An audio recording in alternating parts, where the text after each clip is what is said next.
પાડી નજીક કોટલાવ ગામે લકવાગ્રસ્ત મહિલાને બાનમાં લઈ દિલધડક લૂંટ ચલાવતા ચકચાર મચી જવા પામી છે। પાડી પોલીસ સ્ટેશનથી માત્ર 1 કિલોમીટરના અંતરે આવેલ કોટલાવ ગામના નરોત્તમ નગરમાં લકવાગ્રસ્ત મહિલાને બાનમાં લઈ બે યુવા લૂંટારુઓએ રાત્રે 30,000ની દિલધડક લૂંટ ચલાવતા આ પંથકમાં ચકચાર મચી જવા પામી હતી। તો રાત્રે એક તરફ લૂંટ ચાલી રહી હતી અને બીજી તરફ પાડી પોલીસ મથકના ઇન્ચાર્જ પીએસઆઈ ચૌધરી અને પોલીસ કર્મીઓ હોટલમાં મિજબાની માંડી રહ્યા હતા। માત્ર ને માત્ર દારૂ પકડવામાં અને ગરબા બંધ કરાવવામાં રસ ધરાવનાર પાડી પોલીસ સ્ટેશનના જવાનોની ફરજ સામે અનેક સવાલો ઊભા થઈ રહ્યા છે। ત્યારે હાલમાં જ પાડી પોલીસના જવાનો માત્ર ને માત્ર દારૂ પકડવા અને ગરબા બંધ કરાવતા હોય તેવું લાગી રહ્યું છે।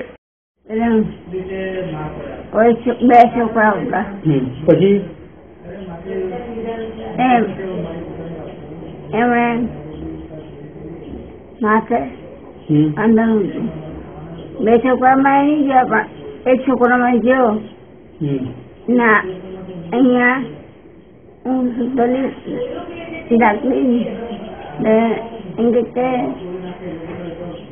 आयन करके हम दवाई तो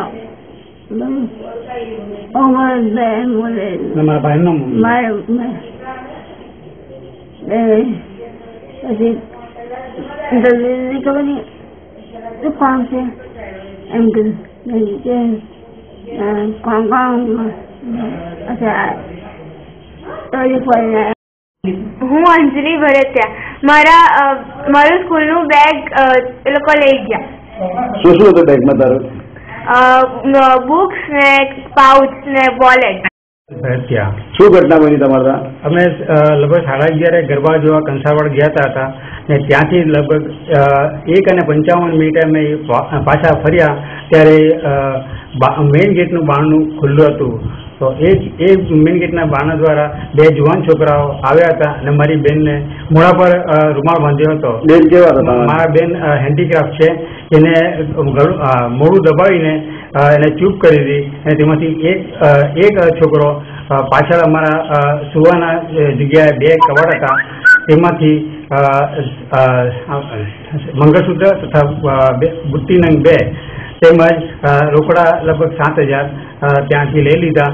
અને ત્યારબાદ એક છોકરો પાછળની સાઈડે ગયો હતો અને અહીંયા રાખેલા છોકરીને દફતર સ્કૂલનું બેગ હતું, તેમાં ચોપડા હતા, જે દિવસના ટાઈમ ટેબલ ગોઠવ્યા હતા તે બેગ સાથે લઈ ગયા છે।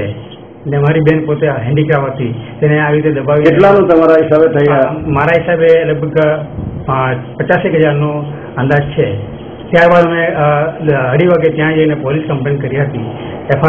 અમૃત પટેલનો રિપોર્ટ S9 ન્યૂઝ પાડી।